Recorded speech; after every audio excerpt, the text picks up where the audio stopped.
মরুভূমির বুকে ছুটে চলেছে ট্রেন, নেই কোনো চালক, নেই সামনে বসা কোনো লোকোমাস্টার। তবুও নির্ভুলভাবে স্টেশনে থামছে, আবার নির্ধারিত সময়ে যাত্রা শুরু করছে। শুনতে ভবিষ্যতের কোনো গল্প মনে হলেও এটি এখন বাস্তবতা, আর সেই বাস্তবতার নাম কায়রো মনোরেল।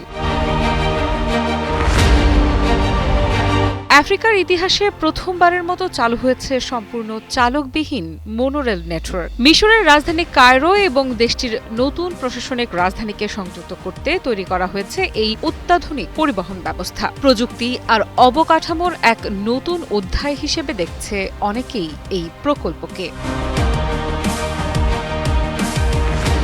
এবছরের মে মাসে প্রথমবারের মতো যাত্রীদের জন্য উন্মুক্ত করা হয় কায়রো মনোরেল। বর্তমানে চালু হওয়া ইস্ট নাইল রুটটির দৈর্ঘ্য 56.5 কিলোমিটার। এটি নাসর সিটির আন্তর্জাতিক স্টেডিয়াম এলাকা থেকে শুরু হয়ে চলে গেছে মরুভূমির মাঝে গড়ে ওঠা নতুন প্রশাসনিক রাজধানী পর্যন্ত।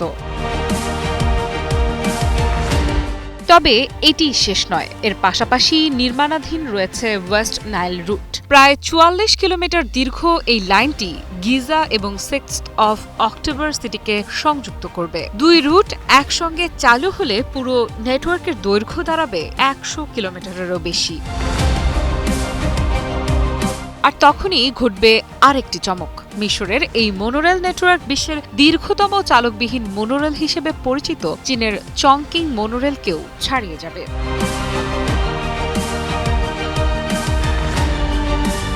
প্রতিদিন প্রায় 5 লাখ মানুষ এই ট্রেনে যাতায়াত করবে বলে আশা করা হচ্ছে। এমন একটি শহরে যেখানে যানজট প্রায় দৈনন্দিন জীবনের অংশ, সেখানে এটি বড় ধরনের পরিবর্তন আনতে পারে বলে মনে করছেন বিশেষজ্ঞরা। কিন্তু সবচেয়ে অবাক করা বিষয় হলো, এই ট্রেন চালায় কে? উত্তর হলো কেউ না। পুরো ব্যবস্থাটি পরিচালিত হচ্ছে উন্নত স্বয়ংক্রিয় প্রযুক্তির মাধ্যমে। ট্রেন কোথায় আছে, কখন থামবে, কখন দরজা খুলবে কিংবা জরুরি পরিস্থিতিতে কি করতে হবে, সব সিদ্ধান্ত নিচ্ছে কম্পিউটার ভিত্তিক নিয়ন্ত্রণ ব্যবস্থা। এই প্রযুক্তির নাম ইনোভিয়া। একই প্রযুক্তি ব্যবহার করা হচ্ছে ব্যাংকক, সিঙ্গাপুর এবং লস অ্যাঞ্জেলেসের কিছু আধুনিক রেল ব্যবস্থায়। ট্রেনগুলো ঘন্টায় সর্বোচ্চ 80 কিলোমিটার গতিতে চলতে পারে, আর এগুলো চলে শহরের ওপর দিয়ে নির্মিত উঁচু কংক্রিট বিমের ওপর। ফলে সড়কের যানজটের কোনো প্রভাবই পড়ে না। শুধু আধুনিক নয়, পরিবেশ বান্ধবও এই প্রকল্প। আলস্টম জানিয়েছে, ট্রেন ব্রেক করার সময় যে শক্তি উৎপন্ন হয় তার 99% পর্যন্ত পুনরুদ্ধার করা সম্ভব। ফলে বিদ্যুৎ খরচ কমে যায় এবং কার্বন নিঃসরণও উল্লেখযোগ্যভাবে হ্রাস পায়। এই বিশাল প্রকল্পের জন্য তৈরি করা হয়েছে 68টি ট্রেন এবং 272টি কোচ। সবগুলো তৈরি হয়েছে ইংল্যান্ডের ডার্বিতে অবস্থিত আলস্টমের কারখানায়। তবে এত বড় অর্জনের মাঝেও বিতর্ক রয়েছে, কারণ নতুন প্রশাসনিক রাজধানী এখনো পুরোপুরি গড়ে ওঠেনি। সমালোচকদের দাবি, কোটি কোটি ডলার ব্যয়ে তৈরি এই মোনোরেল আপাতত কায়রোর সাধারণ শ্রমজীবী মানুষের সবচেয়ে বড় সমস্যা, দৈনন্দিন যাতায়াত পুরোপুরি সমাধান করতে পারবে না। অন্যদিকে মিশরের সরকার বলছে, ভবিষ্যতের কথা মাথায় রেখেই এই বিনিয়োগ করা হয়েছে। সরকারের পরিকল্পনা অনুযায়ী নতুন প্রশাসনিক রাজধানীতে একদিন প্রায় 65 লাখ মানুষ বসবাস করবে। সেখানে সৃষ্টি হবে প্রায় 20 লাখ কর্মসংস্থান, আর সেই ভবিষ্যৎ শহরের প্রাণরেখা হিসেবেই কাজ করবে এই মোনোরেল।